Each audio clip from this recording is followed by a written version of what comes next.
Hello everyone. So எப்பவுமே பார்த்தீங்கன்னா எனக்கு தெரிஞ்ச அப்டேட்ஸ் வந்து உங்களுக்கு கண்டினியூஸாக கொடுத்துட்டே இருப்பேன். பட் இன்னைக்கு வந்து பார்த்தீங்கன்னா டிஃப்ரெண்டாக வந்து உங்களிலேருந்து ஒருத்தவங்க வந்து பார்த்தீங்கன்னா கொஸ்டின்ஸ் கேட்க போகிறாங்க. உங்களை மாதிரியே வந்து பார்த்தீங்கன்னா 12th கம்ப்ளீட் பண்ணிட்டு இன்ஜினியரிங் தாண்டி பார்த்துருக்கக்கூடிய ஒரு நபர் வந்து கொஸ்டின்ஸ் கேட்க போறாரு. ஸோ அதுக்கான ஆன்சர்ஸ் வந்து நான் பண்ண போகிறேன். இன்ஜினியரிங் காலேஜஸ்ல நம்ம எப்படி பெஸ்ட் இன்ஜினியரிங் காலேஜ் செலக்ட் பண்ணணும் சார்? இந்த மாதிரி இது ரொம்பவே நல்ல கொஸ்டின். ஸோ நிறைய பேருக்கு டவுட் இருக்கும், எப்படி எது பெஸ்ட் இன்ஜினியரிங் காலேஜஸ்ன்றது பார்த்தீங்கன்னா உங்களுக்கு நிறைய சேனல்ஸ் பார்ப்பீங்க, நிறைய லிஸ்ட் வந்து பார்த்தீங்கன்னா ஒரு ஆளும் பார்த்தீங்கன்னா ஒரு லிஸ்ட் NRF ரேங்க் லிஸ்ட் இருக்கும், டிஎன்ஏ கட் ஆஃப் லிஸ்ட்னு சொல்லிட்டு. ஸோ நிறைய டிஃப்ரெண்டான லிஸ்ட் வந்து பார்த்தீங்கன்னா உங்களுக்கு கொடுப்பாங்க. பட் வந்து பார்த்தீங்கன்னா மெயினாக வந்து நீங்கள் ஃபோக்கஸ் பண்ண வேண்டியது NRFல ரேங்க் ஆயிருக்காங்களான்றது செக் பண்ணும். ஸோ NAC கிரேடு இருக்கான்னு செக் பண்ணும். ஸோ நெக்ஸ்ட் வந்து பார்த்தீங்கன்னா அந்த காலேஜோட ஃபேக்கல்ட்டி குவாலிட்டி எப்படி இருக்கு அப்படின்றது நீங்கள் செக் பண்ணும். ஸோ ஃபைனலாக வந்து பார்த்தீங்கன்னா பிளேஸ்மெண்ட்ஸ் வந்து பார்த்தீங்கன்னா எப்படி NRFல ரேங்க் காலேஜஸ் அப்படின்னு நீங்கள் NRF ரிப்போர்ட் செக் பண்ணலாம். ஸோ மற்ற காலேஜஸ் வந்து பார்த்தீங்கன்னா நம்மளோட வெப்சைட் இருக்கக்கூடிய டேட்டா தான் செக் பண்ண முடியும். இது இல்லாமல் பார்த்தீங்க அப்படின்னா அந்த காலேஜ் ஆல்ரெடி படிக்கக்கூடிய ஸ்டூடெண்ட்ஸ்ட்டு நீங்கள் கண்டிப்பாக விசாரிக்கிறது ரொம்பவே நல்லது. ஸோ எப்படி பிளேஸ்மெண்ட்ஸ் இருக்கு அப்படின்றது. ஸோ இது இல்லாமல் வந்து பார்த்தீங்கன்னா இந்த காலேஜ் லேப் ஃபெசிலிட்டிஸ் இருக்கு, லேப் எப்படி இருக்கு அப்படின்றது நீங்கள் செக் பண்ணும். லேப் ஃபெசிலிட்டிஸ் தாண்டி வந்து பார்த்தீங்கன்னா இப்போ centre of excellence, industry connect லேப்லாம் பார்த்தீங்கன்னா நிறைய கொண்டு வந்துட்டு இருக்காங்க. ஸோ காலேஜஸ்ல வந்து பார்த்தீங்கன்னா இண்டஸ்ட்ரி 4.0, 5.0 சொல்லிட்டு நிறைய லேப் ஃபெசிலிட்டிஸ் கொண்டு வந்துட்டு இருக்காங்க. ஸோ ரீசென்ட் டெக்னாலஜிஸ்ல அந்த மாதிரியான லேப் ஃபெசிலிட்டிஸ் இருக்கா, அதை ஸ்டூடெண்ட்ஸ்க்கு வந்து அக்சஸ் பண்ண விடுறாங்களா, எந்த அளவுக்கு வந்து பார்த்தீங்கன்னா ஸ்டார்ட் அப்க்கு வந்து காலேஜ் சப்போர்ட் பண்ணுது, எந்த அளவுக்கு வந்து பார்த்தீங்கன்னா ஸ்டூடெண்ட்ஸ் வந்து காம்படிஷன்ல கலந்துக்கிறதுக்கு என்கரேஜ் பண்றாங்க. ஸோ இந்த மாதிரி நிறைய விஷயங்கள் இருக்கு. அது எல்லாமே வந்து நீங்க செக் பண்ணணும். இது இருந்தது அப்படின்னா ஒரு காலேஜ் வந்து ஒரு பெஸ்ட் காலேஜா நீங்க சூஸ் பண்ணலாம். சார் நான் நெக்ஸ்ட் பார்த்து ரெஃபர் பண்ண யூடியூப் சேனல் ஃபுல்லாமே நீங்க பிடெக் பண்ணலாம், நீங்க பிஇ பண்ணலாம் அப்படின்ற மாதிரி சொல்றாங்க. ஸோ பிடெக்குக்கும் பிஇக்கும் ஒரு நல்ல டெஃபினிஷன் சொல்லுங்க சார். ஸோ பிடெக் அண்ட் பிஇன்றது வந்து பார்த்தீங்கன்னா ரெண்டுமே வந்து பார்த்தீங்கன்னா ஒன்று தான். ஸோ ரெண்டுமே வந்து பெரிய டிஃபரன்ஸ் கிடையாது. பிஇன்றது பேச்சுலர் ஆஃப் இன்ஜினியரிங், இது வந்து பேச்சுலர் ஆஃப் டெக்னாலஜி. ரெண்டுமே வந்து பார்த்தீங்கன்னா 4 years வந்து இன்ஜினியரிங் கோர்ஸ் தான். அதனால நீங்க பிஇ எடுக்கலாம், பிடெக் எடுக்கலாம். ஸோ எந்த டிஃபரன்ஸும் கிடையாது. டீம்டு யூனிவர்சிட்டிஸ் எல்லாமே பார்த்தீங்கன்னா பிடெக்னு சொல்லிட்டு மென்ஷன் பண்ணியிருப்பாங்க. அதே மாதிரி அட்டானமஸ் காலேஜஸ் எல்லாமே வந்து பிடெக்னு மென்ஷன் பண்ணியிருப்பாங்க.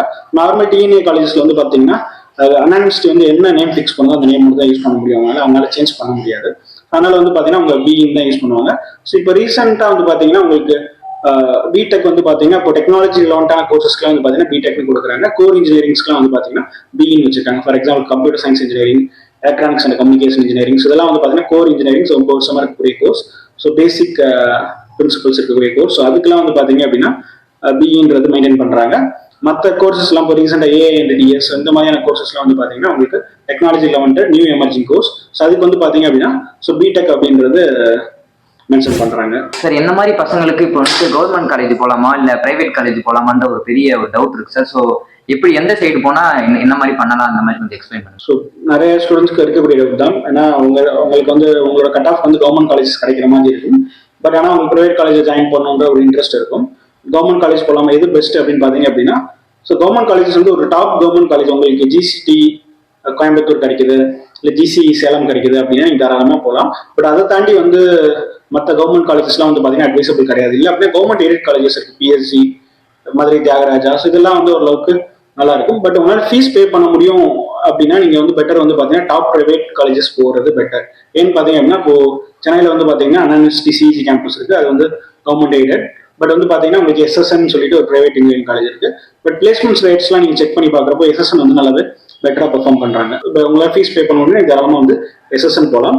அதனால வந்துட்டு அந்த கேட்டகரியில டாப் கேட்டகரியில வந்து இருக்கக்கூடிய கவர்மெண்ட் காலேஜஸ் போனீங்கன்னா ஓரளவுக்கு பிளேஸ்மெண்ட்ஸ் நல்லாவே கொடுக்குறாங்க. பட் அதை தாண்டி வந்து பாத்தீங்கன்னா லோயர் லெவல் காலேஜஸ்லாம் வந்து பாத்தீங்கன்னா நீங்க அங்க இருக்கக்கூடிய காலேஜ் ஸ்டூடெண்ட்ஸ்ட ஒரு தாட்டி வெரிஃபை பண்ணிக்கணும். சார் என்னோட நெக்ஸ்ட் கொஸ்டின் வந்து அதாவது ஒரு காலேஜ் சேர்றதுல எந்த அளவுக்கு முக்கியமோ அந்த காலேஜுக்குள்ள போய் நம்ம என்ன பிரான்ச் எடுக்கிறோன்றதும் கொஞ்சம் கன்ஃபியூஸா இருக்கு சார். ஸோ அதை பத்தி கொஞ்சம் எக்ஸ்பிளைன் பண்ணுங்க. ஸோ பிரான்ச்ன்றது வந்து பாத்தீங்கன்னா பியூர்லி வந்து உங்களோட இன்ட்ரெஸ்ட் அது பார்க்கணும். அதுக்கப்புறம் வந்து பாத்தீங்கன்னா இப்போ என்ன நீட் இருக்கு, மார்க்கெட்ல என்ன நீட் இருக்கு, 5 yearsக்கு அப்புறம் வந்து எப்படி அந்த கோர்ஸ் நீங்க கம்ப்ளீட் பண்ணிட்டு வெளியே போறப்போ அதுக்கான டிமாண்ட் எப்படி இருக்குன்றதை நீங்க செக் பண்ணணும். ஸோ இன்னைக்கு வந்து கரண்டா வந்து பாத்தீங்க அப்படின்னா உங்களுக்கு கம்ப்யூட்டர் சயின்ஸ்ல வந்துட்டான கோர்சஸ் எல்லாமே பூமிங்ல இருக்கு. அதுல எது எடுக்கலான்ற கன்ஃபியூஷன்ல தான் இப்போ பேரண்ட்ஸ் அண்ட் ஸ்டூடெண்ட்ஸ் எல்லாருமே இருக்கீங்க. பட் அது எல்லாமே வந்து பாத்தீங்கன்னா ரொம்ப பெரிய டிஃபரன்ஸ் கிடையாது. இப்போ வந்து பாத்தீங்கன்னா ரொம்ப பெரிய டிஃபரன்ஸ் கிடையாது. கம்ப்யூட்டர் சயின்ஸ் படிச்சவங்க வந்து பாத்தீங்கன்னா நாளைக்கு ஏஐ அண்ட் டிஎஸ்ல வந்து கண்டிப்பா ஒர்க் பண்ணுவாங்க. ஏன்னா அவங்களுக்கு டேட்டா சயின்ஸ் பேப்பர்ஸ் இருக்கும், ஏஐ பேப்பர்ஸ் இருக்கும். பட் வந்து இந்த ஃபீல்டு வந்து எமர்ஜ் ஆகிட்டே இருக்கிறப்போ வந்து பாத்தீங்க அப்படின்னா ஸோ பர்டிகுலரா இன்னும் கொஞ்சம் வருஷம் கழிச்சு வந்து பாத்தீங்கன்னா ஏஐடிஎஸ் ஸ்டூடெண்ட்ஸ் மட்டும் தான் பாத்தீங்கன்னா ஏஐ ரிலவெண்டான ஃபீல்டுக்கு வந்து எடுப்பாங்க. ஸோ அந்த மாதிரி இருக்கப்போ வந்து பாத்தீங்கன்னா இன்னைக்கு வந்து பாத்தீங்கன்னா கம்ப்யூட்டர் சயின்ஸ் ரிலவெண்டா நீங்க எந்த கோர்ஸ் எடுத்தாலுமே வந்து பாத்தீங்கன்னா அது ஒரு நல்ல சாய்ஸ் தான். அதுக்கடுத்து வந்து பாத்தீங்கன்னா எலக்ட்ரானிக் செக்டர் வந்து பாத்தீங்கன்னா இப்போ நல்லாவே பூமிங்ல இருக்கு. உங்களுக்கே தெரியும், நிறைய இன்வெஸ்ட்மெண்ட்ஸ் கொண்டு வராங்க. அதனால வந்து பார்த்தீங்கன்னா எலக்ட்ரானிக்ஸ் வந்து நீங்கள் அடுத்த ஆப்ஷன்ஸாக வச்சுக்கலாம். இசிஇ அந்த அதர் ட்ரிபிள் வந்து பார்த்தீங்கன்னா எனர்ஜி செக்டர் வந்து பார்த்தீங்கன்னா எப்பயுமே அது ஒரு எவர் கிரீன் ஃபீல்டு மாதிரி தான். ஸோ எனர்ஜின்றது ரொம்பவே இம்பார்ட்டன்ஸ். இப்போ வந்து பேட்டரிஸ்லாம் வந்து பார்த்தீங்கன்னா நிறைய ரிசர்ச் போயிட்டு இருக்கு. பட் அது இது எல்லாமே பார்த்தீங்கன்னா இப்போ கம்ப்யூட்டர் சயின்ஸ் தவிர்த்து வந்து பார்த்தீங்கன்னா இசிஇ ட்ரிபிள் இதெல்லாம் எடுத்தீங்கன்னா இதெல்லாம் வந்து கோர் இன்ஜினியரிங் நீங்கள் ஒர்க் பண்ணுறப்ப தான் வந்து பார்த்தீங்கன்னா உங்களுக்கு ஆப்பர்ச்சுனிட்டிஸ் நிறைய இருக்கு. அப்போ வந்து நீங்கள் வந்து பார்த்தீங்கன்னா எடுத்தோடனே வந்து ஹையஸ்ட் பேக்கேஜ் போடுறதுன்றது கொஞ்சம் கஷ்டம். ஒரு 3 to 4 years வந்து நீங்கள் கொஞ்சம் உங்களோட கெரியரை வந்து நீங்கள் க்ரோ பண்ணால் மட்டும் தான் உங்களுக்கு நல்ல பேக்கேஜ் போக முடியும். பட் நல்ல ஃபியூச்சர் இருக்கு. அது வந்து பார்த்தீங்கன்னா இண்டஸ்ட்ரியில் போய் ஒர்க் பண்ணுறது நீங்கள் ரெடியாக இருக்கணும். இண்டஸ்ட்ரியில் இப்போ பார்த்தீங்கன்னா மெக்கானிக்கல் எடுக்கிறீங்க அப்படின்னா ஸோ மெக்கானிக்கல் இண்டஸ்ட்ரீஸ் எல்லாமே பார்த்தீங்கன்னா சவுண்டு நிறையா இருக்கும். ஸோ டெம்பரேச்சர் வந்து பார்த்தீங்கன்னா நிறையா இருக்கும். ஸோ இதெல்லாம் உங்களுக்கு ஓகே அப்படின்னா நீ தாராளமாக வந்து பார்த்தீங்கன்னா மெக்கானிக்கல் இன்ஜினியரிங்கும் நல்ல ஆப்பர்ச்சுனிட்டிஸ் இருக்கு. உங்களுக்கு டிஃபென்ஸ் செக்டர் போகலாம், ரயில்வே இருக்கு. ஸோ இப்போ வந்து பார்த்தீங்கன்னா அந்த மாதிரி நீங்கள் ஃபோக்கஸ்டாக போறீங்க அப்படின்னா அந்த மாதிரி பர்டிகுலர் டிபார்ட்மெண்ட்ஸ்லாம் போகலாம். பட் வந்து நீங்கள் காமனாக வந்து முடிச்சுட்டு ஒரு ஜாபுக்கு போகணும்னு பார்த்தீங்கன்னா இப்போ கம்ப்யூட்டர் சயின்ஸ் லெவன்ட்டான கோர்சஸ் எடுக்கிறது பெட்டர். சார் நெக்ஸ்ட் கொஸ்டின் வந்து நம்ம டீம்டு யூனிவர்சிட்டி பேஸ் பண்ணி போகலாமா இல்லை டிஎன்ஏ காலேஜ் பேஸ் பண்ணி போகலாமா sir? So deemed university and DNA colleges பார்த்தீங்க அப்படின்னா ஸோ உங்களுக்கு டீம்டு யூனிவர்சிட்டிஸ்லேயும் நல்ல டாப் டீம்டு யூனிவர்சிட்டிஸ் இருக்காங்க. டிஎன்ஏ அண்டர் காலேஜஸ்லையும் பார்த்தீங்கன்னா நல்ல காலேஜஸ் இருக்காங்க. பட் எந்த காலேஜ் எடுத்தாலுமே வந்து பார்த்தீங்கன்னா கம்பெனிஸ் வந்து அவங்கள வந்து டிஃப்ரெண்டாக பார்க்க மாட்டாங்க. எல்லாருமே வந்து பார்த்தீங்கன்னா இன்ஜினியரிங் கிராஜுவேட்டாக தான் பார்ப்பாங்க. பட் டாப் டீம் யூனிவர்சிட்டிஸ் வந்து பார்த்தீங்கன்னா தமிழ்நாட்டில் வந்து பார்த்தீங்கன்னா VIT and Amrita 2 top team universities இருக்காங்க. ஸோ இதுக்குள்ள போறீங்க அப்படின்னா பெஸ்ட் ஆப்ஷன்ஸ். அதுக்கடுத்து வந்து பார்த்தீங்கன்னா சாஸ்திரா இருக்காங்க. பட் சாஸ்திராவோட பிளேஸ்மெண்ட்ஸ் வந்து பார்த்தீங்கன்னா நிறைய டிஎன்ஏ காலேஜஸ் வந்து பார்த்தீங்கன்னா சாஸ்திராவோட பெட்டராகவே பிளேஸ்மெண்ட்ஸ் பண்ணுறாங்க. ஸோ அப்போ வந்து எது டீம் யூனிவர்சிட்டிஸும் போகலாம், இப்போ டிஎன்ஏ காலேஜஸும் போகலாம். பட் அதில் இருக்கக்கூடிய டாப் காலேஜஸாக நீங்கள் பிக் பண்ணி போகிறது பெட்டர். சார் நெக்ஸ்ட் கொஸ்டின் வந்துட்டு அட்டானமஸ் காலேஜ் போகலாமா இல்லை நான் அட்டானமஸ் காலேஜ் போகலாமா சார்? ரெண்டுக்கும் என்ன டிஃப்ரென்ஸ் இல்லை எதுவும் இல்லையா அந்த மாதிரி? ஸோ அடுத்தது பார்த்தீங்கன்னா அட்டானமஸ் அண்ட் நான் அட்டானமஸ் வந்து பார்த்தீங்க அப்படின்னா ஸோ அட்டானமஸ்ன்றது வந்து பார்த்தீங்கன்னா அவங்களாவே கொஸ்டின் பேப்பர்ஸ்லாம் வந்து பார்த்தீங்கன்னா செட் பண்ணுவாங்க. சிலபஸில் வந்து அவங்களாவே சிலபஸ் ஃப்ரேம் பண்ணுவாங்க. அதே மாதிரி வந்து பார்த்தீங்கன்னா அசஸ்மெண்ட் பேட்டர்ன், அதாவது இப்போ ஒரு ஃபைனல் எக்ஸாம் நீங்கள் ஒரு சப்ஜெக்ட் கிளியர் பண்ணணும்னா ஒரு 100 மார்க் வாங்கணும் அப்படின்னா ஃபைனல் எக்ஸாமுக்கு ஒரு மார்க்ஸும் மற்ற ரிமைனிங் இருக்கக்கூடிய மற்ற அசஸ்மெண்ட் ஒரு ப்ராஜெக்ட் கொடுக்கலாம், இல்லை ஒரு உங்களோட ப்ரொஃபஸர் வந்து பார்த்தீங்கன்னா ஒரு அசைன்மெண்ட் கொடுக்கலாம். ஸோ இந்த மாதிரி இல்லை அப்படின்னா ஒரு வேற ஏதாவது சர்டிஃபிகேஷன் கோர்ஸ் உங்களை பண்ண சொல்லிட்டு அந்த சர்டிஃபிகேஷன் கோர்ஸுக்கு வந்து ஒரு 10 மார்க்ஸ் கொடுக்கலாம். ஸோ இந்த மாதிரியான அசஸ்மெண்ட் பேட்டர்ன் வந்து வேரி ஆகும். ஒரு சப்ஜெக்ட்டுமே வேரி ஆகும். அது வந்து பார்த்தீங்கன்னா அட்டானமஸ் காலேஜில். பட் நான் அட்டானமஸ் காலேஜ் வந்து பார்த்தீங்கன்னா உங்களோட ஃபைனல் எக்ஸாம்ஸ்க்கும் உங்களோட இன்டர்னல்ஸ் வந்து 20 மார்க்ஸ் கொடுப்பாங்க. ரிமைனிங் எல்லாமே வந்து பார்த்தீங்கன்னா ஃபைனல் எக்ஸாம்ஸாக இருக்கும். ஸோ இதுதான் வந்து பார்த்தீங்கன்னா இது வந்து அனானிவர்சிட்டியோட அஃபிலியேட்டட் காலேஜஸ்லாம் பார்த்தீங்கன்னா அட்டானமஸ் நான் அட்டானமஸ். கரெக்ஷன் வந்து பார்த்தீங்க அப்படின்னா வெளியே போகும். இந்த நான் அட்டானமஸ் காலேஜஸ்க்குலாம் பார்த்தீங்க அப்படின்னா கரெக்ஷன் வந்து காமன் பேப்பர் கரெக்ஷனாக இருக்கும். இதுதான் ரெண்டுக்குள்ள டிஃபரன்ஸ். சார் நெக்ஸ்ட் வந்துட்டு நம்ம காலேஜ் எந்த அளவுக்கு சேர்ந்து எந்த அளவுக்கு நம்ம பிரான்ச் எடுக்கிறோமோ அந்த அளவுக்கு பிளேஸ்மெண்ட்டும் முக்கியம். ஸோ அந்த பிளேஸ்மெண்ட்டுக்கு நம்ம எப்போ இருந்து சார் ப்ரிப்பேர் பண்ணலாம்? ஃபர்ஸ்ட் இயர்ல இருந்து பண்ணலாமா இல்லை எப்போ இருந்து சார்? ஸோ பிளேஸ்மெண்ட்ஸ்க்கு வந்து பார்த்தீங்க அப்படின்னா நீங்கள் ஃபர்ஸ்ட் இயர்லேருந்தே வந்து கண்டிப்பாக வந்து ஒர்க் பண்ணணும். ஏன்னா நிறைய பேர் வந்து பார்த்தீங்கன்னா இன்ஜினியரிங் காலேஜ் சூஸ் பண்ணக்கூடிய ஆர்வத்தை வந்து பார்த்தீங்கன்னா காலேஜ் சேர்ந்ததுக்கு அப்புறம் வந்து பார்த்தீங்கன்னா அந்த ஆர்வம் வந்து எல்லாத்தையுமே குறைஞ்சிடும். ஸோ யாருமே வந்து பார்த்தீங்கன்னா ஒரு ஃபர்ஸ்ட் ஒரு 6 months வேணா கொஞ்சம் ஆர்வமாக இருப்பாங்க. அடுத்து வந்து ஒரு 3 years வந்து மறந்துடுவாங்க. ஜஸ்ட் நார்மல் ரெகுலர் லைஃப்ல போயிட்டு இருப்பாங்க. அகைன் வந்து ரிலேட்டிவ்ஸ் எல்லாம் என்னப்பா பிளேஸ்மெண்ட்ஸ் வர ஆரம்பிச்சுன்னு கேட்கறப்ப தான் வந்து பார்த்தீங்கன்னா அவங்களுக்கு ஒரு பயம் வரும். அகைன் வந்து பிளேஸ்மெண்ட்ஸ் பற்றி யோசிப்பாங்க. பட் வந்து அந்த மாதிரி இல்லாமல் ஃபர்ஸ்ட் இயர்லேருந்தே வந்து பார்த்தீங்கன்னா பிளான் பண்ணி இருக்கணும். உங்களோட கெரியர் பிளான் என்ன அப்படின்றது ஒரு பார்த்து டிஃபைன் பண்ணிக்கலாம். இங்கே உங்களோட காலேஜஸ்ல என்ன கம்பெனிஸ் வராங்க, டாப் கம்பெனிஸ் என்ன, அந்த கம்பெனிஸோட ரெக்குயர்மெண்ட்ஸ் என்ன, அந்த கம்பெனிக்கு என்னென்னலாம் தேவை, எது ப்ரிப்பேர் பண்ணால் நம்ம அந்த கம்பெனியில் பிளேஸ் ஆகலாம் அப்படின்றத நீங்கள் வந்து ஃபர்ஸ்டே வந்து தெரிஞ்சுக்கிட்டு அதுக்கு தகுந்த மாதிரி நீங்கள் ஒர்க் பண்ண ஆரம்பிக்கணும். உங்களோட ரெசியூமை வந்து பார்த்தீங்கன்னா 6 months ஒன்ஸ் அப்டேட் பண்ணிட்டே இருக்கணும். அதாவது நீங்கள் 12th முடிச்சோன்னே உங்கள் ரெசியூம் வந்து பார்த்தீங்கன்னா உங்கள் 12th மார்க் மட்டும் தான் இருக்கும். அதை தாண்டி நீங்கள் ஏதாவது ஸ்போர்ட்ஸ் ஆக்டிவிட்டியில் இருந்தீங்கன்னா இருந்திருக்கும். இப்போ நீங்கள் காலேஜ் ஜாயின் பண்ணதுக்கப்புறம் வந்து பார்த்தீங்கன்னா ஒரு 6 monthsமே வந்து பார்த்தீங்கன்னா உங்களோட ரெசியூம் அப்டேட் பண்ணணும். ஏதாவது ஒர்க் ஷாப் அட்டன் பண்ணியிருக்கீங்க, ஏதாவது சர்டிஃபிகேஷன் கம்ப்ளீட் பண்ணியிருக்கீங்களா, என்னென்ன ஸ்கில்ஸ் டெவலப் பண்ணியிருக்கீங்க, இதெல்லாம் வந்து உங்களோட ரெசியூம் அப்டேட் பண்ணிட்டே இருந்தீங்கன்னா 6 மாதம் கழிச்சு பார்க்குறப்போ நீங்கள் எதுவுமே பண்ணலன்னா உங்களுக்கு ஒரு கில்ட் இருக்கும். ஸோ நீங்கள் வந்து அது தகுந்த மாதிரி ஒர்க் பண்ணுவீங்க. அதனால இதை வந்து ஒரு ரெகுலர் ப்ராக்டிஸாக வச்சுக்கோங்க. இருக்கப்போ வந்து பார்த்தீங்கன்னா காமனாக வந்து எல்லாரும் தெரியும் ஃபர்ஸ்ட் வந்து பார்த்தீங்கன்னா ஆப்டிடியூட், லாஜிக்கல், ரீசனிங் இதாக இருக்க போது அதை வந்து பார்த்தீங்கன்னா நீங்கள் ஃபர்ஸ்ட் ப்ரிப்பேர் பண்ணிடுங்க. அதுக்கடுத்து ஃபர்ஸ்ட் இயரில் அதெல்லாம் நீங்கள் ஒர்க் அவுட் பண்ணீங்கன்னா செகண்ட் இயர்லேருந்து நீங்கள் டெக்னிக்கலாக சர்டிஃபிகேஷன் கோர்சஸ் அப்புறம் ஸ்கில்ஸ் டெவலப் பண்ணுறது எல்லாமே நீங்கள் செகண்ட் இயர்லேருந்து நீங்கள் தாராளமாக பண்ணலாம். சார் நெக்ஸ்ட் கொஸ்டின் வந்துட்டு நம்ம ஒரு ஒர்க்குக்கு போகும்போது நமக்கு சிஜிபிஏ முக்கியமா இல்லை நம்மளோட ஸ்கில்ஸ் ரொம்ப முக்கியமா சார்? ஸோ இது வந்து பார்த்தீங்க அப்படின்னா ஸ்கில்ஸ் முக்கியமா சிஜிபிஏ முக்கியமானு பார்த்தீங்க அப்படின்னா சிஜிபிஏ வந்து எதுக்கு முக்கியம்னு பார்த்தீங்க அப்படின்னா ஸோ உங்களோட இன்டர்வியூக்கு உள்ள போறதுக்கு வந்து பார்த்தீங்கன்னா கண்டிப்பாக வந்து சிஜிபிஏ முக்கியம். இன்டர்வியூல வந்து நீங்கள் செலக்ட் ஆகணும் அப்படின்னா ஸ்கில்ஸ் முக்கியம். ஸோ சிஜிபிஏ வந்து பார்த்தீங்க அப்படின்னா சில கம்பெனி வந்து ரெக்ரூட்மெண்ட் கேட்கறப்பே பார்த்தீங்கன்னா நீங்க அப்ளை பண்றப்பே வந்து பார்த்தீங்கன்னா நீங்க 7.5 சிஜிபிஏ இருக்கணும் கண்டிப்பா. 10th எவ்வளவு மார்க் இருக்கணும், 12th எவ்வளவு மார்க் இருக்கணும், யூஜில வந்து பார்த்தீங்கன்னா 7.5 சிஜிபிஏ இருக்கணும், 8 சிஜிபிஏ இருக்கணும், 8.5 சிஜிபிஏ இருக்கணும்னு சொல்லிட்டு ஒரு கம்பெனியுமே வந்து பார்த்தீங்கன்னா அவங்களோட ரெக்யர்மெண்ட்ஸ் வந்து ஃபிக்ஸ் பண்ணுவாங்க. ஸோ அந்த ரெக்யர்மெண்ட்ஸ் இருக்கவங்க மட்டும்தான் வந்து பார்த்தீங்கன்னா அந்த கம்பெனியோட பிளேஸ்மெண்ட்ஸ் வந்து அட்டன் பண்ண முடியும். சார் நெக்ஸ்ட் வந்துட்டு நம்ம கம்ப்யூட்டர் சயின்ஸ் இன்ஜினியரிங்க்கும் அண்ட் ஏஐடிஎஸ்க்கும் என்ன சார் டிஃபரன்ஸ்? ஸோ கம்ப்யூட்டர் சயின்ஸ்க்கும் ஏஐடிஎஸ்க்கும் என்ன டிஃபரன்ஸ் பார்த்தீங்கன்னா, கம்ப்யூட்டர் சயின்ஸ் வந்து பார்த்தீங்கன்னா உங்களுக்கு ப்ரோக்ராமிங், நெட்வொர்க்கிங், சாஃப்ட்வேர், ஸோ இந்த ரிலவெண்டான சப்ஜெக்ட்ஸ் வந்து நிறைய வரும். ஸோ ஏஐடிஎஸ்ல வந்து பார்த்தீங்கன்னா உங்களுக்கு artificial intelligence and data science papers வந்து நிறைய கொடுத்துருப்பாங்க. ஸோ இதுதான் பெரிய difference. But core engineering papers எல்லாமே வந்து பார்த்தீங்கன்னா ரெண்டுலேயுமே வந்து காமனாக தான் இருக்கும்.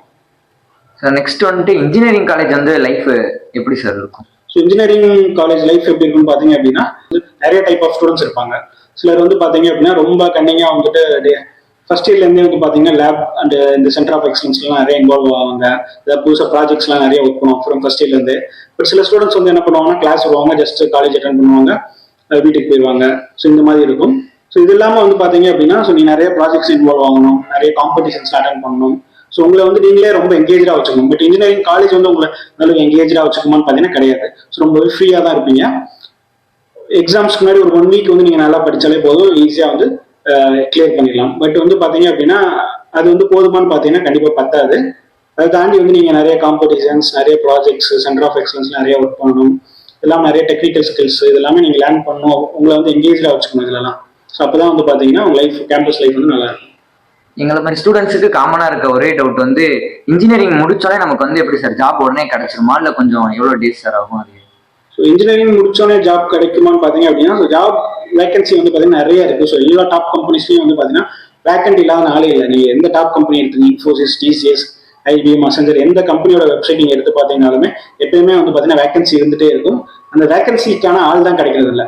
ஸோ அந்த ஸ்கில் செட் நீங்கள் டெவலப் பண்ணிட்டீங்க அப்படின்னா உங்களுக்கு கண்டிப்பாக வந்து பார்த்தீங்கன்னா ஜாப் ஆப்பர்ச்சுனிட்டிஸ் கிடைக்கும். ஸோ இது இல்லாமல் பார்த்தீங்கன்னா இன்ஜினியரிங் வந்து பார்த்தீங்க அப்படின்னா நீங்கள் ஒரு டிகிரி முடிக்கிறீங்க அப்படின்னா ஸோ நிறைய ஜாப்ஸ் இருக்கு. நீங்கள் வந்து ஒரு ஃபோக்கஸ்டாக வந்து பார்த்தீங்கன்னா ஒரு பர்டிகுலர் செக்டார்லேயே வந்து நீங்கள் ஃபோக்கஸ் பண்ணக்கூடாது. ஸோ நிறைய ஜாப் ஆப்பர்ச்சுனிட்டிஸ் இருக்குது, அதையெல்லாம் எக்ஸ்ப்ளோர் பண்ணணும். என்ன ஜாப் ஆப்பர்ச்சுனிட்டிஸ் இருக்குது இன்ஜினியரிங் முடிச்சுட்டு இன்ஜினியரிங் இல்லாமல் நான் இன்ஜினியரிங் செக்டார்ஸ்லையும் பார்த்தீங்கன்னா நிறைய ஜாப் ஆப்பர்ச்சுனிட்டிஸ் இருக்குது. ஸோ அதெல்லாமே வந்து பார்த்தீங்கன்னா நீங்கள் எக்ஸ்ப்ளோர் பண்ணணும். சார் இப்போ நாங்கள் வந்து பிஇ, பிடெக் அந்த மாதிரி டிகிரிஸ்லாம் முடிச்சுட்டு அடுத்து நாங்கள் நெக்ஸ்ட் ஒர்க்கு போகும்போது எங்களுக்கு எக்ஸ்ட்ரா கோர்ஸ் எதுவும் தேவைப்படுமா சார், இல்லை நாங்கள் படிச்சு பிஇ, பிடெக்கே போதுமா சார்? பிஇ, பிடெக் போதுமான்னு பார்த்தீங்கன்னா கண்டிப்பாக பத்தாது. ஏன்னா சிலபஸ்ன்றது வந்து பார்த்தீங்கன்னா ரொம்பவே கம்மி. அதை தாண்டி இன்னைக்கு இருக்கக்கூடிய கரண்ட் டெக்னாலஜிஸ் எல்லாமே வந்து பார்த்தீங்கன்னா நீங்கள் அடிஷனல் லேர்ன் பண்ணிக்கணும். ஸோ நீ நார்மலாக வந்து பார்த்தீங்கன்னா நிறைய ஃப்ரீ கோர்சஸ் அவைலபிள் இருக்கு. கோர்சேரா, உடுமி இதெல்லாம் பார்த்தீங்கன்னா ஃப்ரீ கோர்சஸ் இருக்கு. யூடியூப்ல வந்து நிறைய உங்களுக்கு பார்த்தீங்கன்னா நிறைய அடிஷனலாக வந்து பார்த்தீங்கன்னா நிறைய ட்ரைனிங் கொடுக்குறாங்க. நிறைய டூல்ஸ் கற்றுக்குங்க. இப்போ ரீசெண்டாக வந்து பார்த்தீங்கன்னா நிறைய டூல்ஸ் வந்து எமர்ஜ் ஆகிட்டு இருக்கு. மைக்ரோசாஃப்ட் பவர் பிஐ, ஸோ இந்த மாதிரி வந்து பார்த்தீங்கன்னா நிறைய ஏடபிள்யூஎஸ், அஸ்யூர், இந்த மாதிரி டேட்டா ரிலவெண்டான டூல்ஸும் நிறைய ஜென்ரேட் ஆகிருக்கு. இப்போ வந்து ஏஐ வந்து பார்த்தீங்கன்னா நிறைய டூல்ஸ் கொண்டு வந்துட்டாங்க, ப்ராம்ப்ட் இன்ஜினியரிங். ஸோ இதெல்லாம் வந்து பார்த்தீங்கன்னா இப்போ வந்து உங்களோட டே டு டே ஒர்க்கை வந்து பார்த்தீங்கன்னா சிம்பிளிஃபை பண்ணுறது நிறைய ஏஐ டூல்ஸ் வந்துருச்சு. அது எல்லாமே உங்களுக்கு தெரிஞ்சிருக்கும். ஸோ பேசிக்காக வந்து இன்ஜினியரிங் படிக்கிறீங்க அப்படின்னா உங்களுக்கு advance Excel, Canva, Microsoft 360, so இந்த மாதிரியான ஒரு மைக்ரோசாஃப்ட் 360 பேக்கேஜ் வந்து பார்த்தீங்கன்னா உங்களுக்கு கண்டிப்பாக தெரிஞ்சிருக்கணும். அதில் நீங்கள் கொஞ்சம் எக்ஸ்பர்ட்டாக இருந்தீங்கன்னா உங்களுக்கு டே டு டே லைஃப் வந்து பார்த்தீங்கன்னா உங்களுக்கு இன்ஜினியரிங் முடிச்சு வேலைக்கு போகிறப்ப உங்களுக்கு ரொம்பவே ஈஸியாக இருக்கும். சார் இப்போ எங்களோட ஹார்ட் ஒர்க்கை தவிர்த்து ஸ்டார்ட் அப் பண்ணுறதுக்கு காலேஜ் சைடில் தான் எங்களுக்கு சப்போர்ட் பண்ணுவாங்களா சார், இல்லை ஃபுல் இது நாங்கள் பண்ணணும் சார்? ஸோ அது வந்து ரிலவெண்ட் டு காலேஜ். சில காலேஜில் வந்து பார்த்தீங்கன்னா உங்களே வந்து வெல் எஸ்டாப்ளிஷ் இன்குபேஷன் சென்டர்னு சொல்லுவாங்க. உங்களோட ஸ்டார்ட் அப்பை வந்து பார்த்தீங்கன்னா கைட் பண்ணி ஒரு பெரிய கம்பெனியாக கொண்டு போகிறதுக்கு வந்து கைட் பண்ணுவாங்க. அந்த மாதிரி இன்குபேஷன் சென்டர் இருக்கக்கூடிய காலேஜஸில் நீங்கள் ஜாயின் பண்ணீங்க அப்படின்னா ஸோ உங்களுக்கு ஆப்பர்ச்சுனிட்டி இருக்குது. இல்லைனாலும் அந்த மாதிரியான காலேஜஸ் இல்லைனாலுமே பார்த்தீங்க அப்படின்னா உங்களோட ஸ்டார்ட் அப்பை வந்து பார்த்தீங்கன்னா நீங்கள் வந்து ஐஐடி அது இல்லாமல் பார்த்தீங்கன்னா நிறைய டாப் காலேஜஸ்ல வந்து பார்த்தீங்கன்னா இன்குபேஷன் சென்டர் இருக்குது. அங்கே போய் நீங்கள் உங்களோட கம்பெனியை ரிஜிஸ்டர் பண்ணிக்கலாம். ஸோ அவங்க வந்து உங்களுக்கு கைட் பண்ணுவாங்க. ஸோ எப்படி வந்து நெக்ஸ்ட் ஃபண்டிங் வாங்குறது அந்த மாதிரியான கைடன்ஸ் கொடுப்பாங்க. எப்படி உங்களோட ஐடியாவை வந்து நெக்ஸ்ட் ஸ்டெப் மூவ் பண்ணுறது, அது எப்படி ஒரு ப்ராடக்டாக கொண்டு போகிறது, அந்த ப்ராடக்ட் எப்படி மார்க்கெட் பண்ணுறது அப்படின்றது அவங்க வந்து உங்களுக்கு ட்ரெயின் பண்ணுவாங்க. சார் இப்போ வந்துட்டு நிறைய பேருக்கு வந்து இங்கிலீஷ் பேசுறது சரியா ஃப்ளூயண்ட்டாக வரமாட்டேங்குது சார். ஸோ அந்த மாதிரி பசங்களுக்குலாம் வந்துட்டு கன்ஃபார்ம் பேசி தான் ஆகணுமா, இல்லை அதுக்கு எதுவும் கம்பெனிஸ் அந்த மாதிரி எதுவும் டிஃப்ரெண்டாக இருக்காங்களா சார்? ஸோ நீங்கள் வந்து பார்த்தீங்க அப்படின்னா இப்போ யூஜி ஜாயின் பண்ணுறப்போ உங்களுக்கு கம்யூனிகேஷன் இல்லாமல் இருக்கலாம். பட் கண்டிப்பாக 4 இயர்ஸில் வந்து பார்த்தீங்கன்னா இப்போ இருக்க இதே லெவலில் இருக்க மாட்டேங்க. கண்டிப்பாக உங்களோட கம்யூனிகேஷன் வந்து கண்டிப்பாக இம்ப்ரூவ் ஆகிருக்கும். அது இம்ப்ரூவ் பண்ணிக்க வேண்டியது உங்களோட கடமை. ஏன்னா எல்லா கம்பெனிஸ் வந்து பார்த்தீங்கன்னா ரொம்ப ஃப்ளூயண்ட்டாக இங்கிலீஷ் பேசணும்னு விரும்ப மாட்டாங்க. பட் அட்லீஸ்ட் ஒரு பேசிக் கம்யூனிகேஷன் அளவுக்கு நீங்கள் டெவலப் பண்ணிருக்கணும். உங்களுக்கு இமெயில் ரைட்டிங்லேருந்து நார்மல் வந்து பார்த்தீங்கன்னா பேசுறது வந்து பார்த்தீங்கன்னா ரொம்ப நம்ம ஹைஃபை இங்கிலீஷில் பேச தேவையில்ல. ஒரு நார்மல் இங்கிலீஷில் வந்து ஒருத்தவங்க கொஸ்டின் கேட்குறாங்க, அட்லீஸ்ட் அது ஆன்சர் பண்ணுறது, அந்த மாதிரியான கம்யூனிகேஷன் நீங்கள் வந்து பார்த்தீங்கன்னா 4 இயர்ஸ் டைம் இருக்குது. இது வந்து பார்த்தீங்கன்னா ஒரு 6 மாசமோ 1 வருஷமும் கிடையாது, 4 இயர்ஸ் டைம் இருக்குது. ஸோ அதில் வந்து நீங்கள் வந்து நல்ல கம்யூனிகேஷன் டெவலப் பண்ணிட்டீங்க அப்படின்னா நல்ல ஃபியூச்சர் இருக்கும். ஏன் பார்த்தீங்கன்னா இன்டர்வியூவில் வந்து கண்டிப்பாக வந்து இங்கிலீஷில் தான் உங்களோட இன்டர்வியூ இருக்க போகுது. அப்பன்றப்போ வந்து பார்த்தீங்க அப்படின்னா ஸோ உங்களுக்கு தெரிஞ்ச ஸ்கில்ஸ் வந்து நீங்கள் எக்ஸ்பிரஸ் பண்ணோம் அப்படின்னா உங்களுக்கு கண்டிப்பாக வந்து நீங்கள் நல்லா பேசினீங்கன்னா தான் முடியும். நல்லா பேசணும் அப்படின்னா உங்களுக்கு வந்து இங்கிலீஷில் வந்து கம்யூனிகேஷன் நல்லா இருந்தால் தான் பார்த்தீங்கன்னா நல்லா எக்ஸ்பிரஸ் பண்ண முடியும். அது வந்து பார்த்தீங்கன்னா ஹைஃபை இங்கிலீஷில் இருக்கணுன்ற அவசியம் இல்லை, பேசிக் நார்மல் இங்கிலீஷ் வந்து உங்களுக்கு தெரிஞ்சிருந்தாலே போதும். Sir last and final question sir. இந்த கொஸ்டின் வந்து இப்போ ஸ்டூடெண்ட்ஸ் மத்தியில ரொம்ப பரபரப்பா பேசிட்டு இருக்கு. இன்ஜினியரிங்ல அரியர் வச்சா கிளியர் பண்றது கஷ்டமா இல்லை ஈஸியா சார்? இன்ஜினியரிங்ல அரியர் வச்சீங்க அப்படின்னா ரொம்பவே கிளியர் பண்றது வந்து பாத்தீங்கன்னா ரொம்ப ரொம்ப ஈஸி. ஏன்னா இது அரியர் வைக்காம நம்ம தவிர்க்கலாம். இன்ஜினியரிங்ல வந்து பாத்தீங்க அப்படின்னா நான் சொன்ன மாதிரி எக்ஸாமுக்கு 1 வீக் முன்னாடி நீங்க நல்லா ப்ரிப்பேர் பண்ணீங்கனாலே வந்து பாத்தீங்க அப்படின்னா ஈஸியா வந்து இன்ஜினியரிங் சப்ஜெக்ட்ஸ் வந்து கிளியர் பண்ணிடலாம். அதை தாண்டி உங்களுக்கு அரியர் வருது அப்படின்னா ஸோ ஈஸியா நீங்க வந்து அரியர் வந்து பாத்தீங்கன்னா ஒரு 2 or 3 days வந்து பாத்தீங்கன்னா படிச்சீங்கனாலே எக்ஸாம் முன்னாடி படிச்சீங்கனாலே கிளியர் பண்ணிடலாம். ஸோ இது வந்து ரொம்ப பெரிய விஷயம் கிடையாது இன்ஜினியரிங்கிறது. நான் சொல்றது பாத்தீங்கன்னா இன்ஜினியரிங் வந்து இந்த சப்ஜெக்ட்ஸ் கிளியர் பண்ணி நீங்க டிகிரி வாங்குறது ரொம்பவே ஈஸியான விஷயம். அதை தாண்டி நீங்க நல்ல ஸ்கில் செட் டெவலப் பண்ணி ஒரு ரியல் இன்ஜினியரா வெளியே வரது தான் பாத்தீங்கன்னா ரொம்பவே கஷ்டம். ஸோ அதுக்கான ஒர்க் அவுட் தான் நீங்க பண்ணணும். Thank you sir. இந்த மாதிரி எங்களுக்குள்ள இந்த மாதிரி நிறைய டவுட்ஸை வந்து நீங்க கிளியர் பண்ணி கொடுத்துருக்கீங்க. Very thank you sir. தேங்க்யூ. இதே மாதிரி உங்களோட டவுட்ஸும் கிளியர் பண்ணோம் அப்படின்னா கீழே கமெண்ட்ல வந்து உங்களோட டவுட்ஸ் மென்ஷன் பண்ணுங்க. நான் நெக்ஸ்ட் வீடியோல நான் கிளியர் பண்றேன். தேங்க்யூ.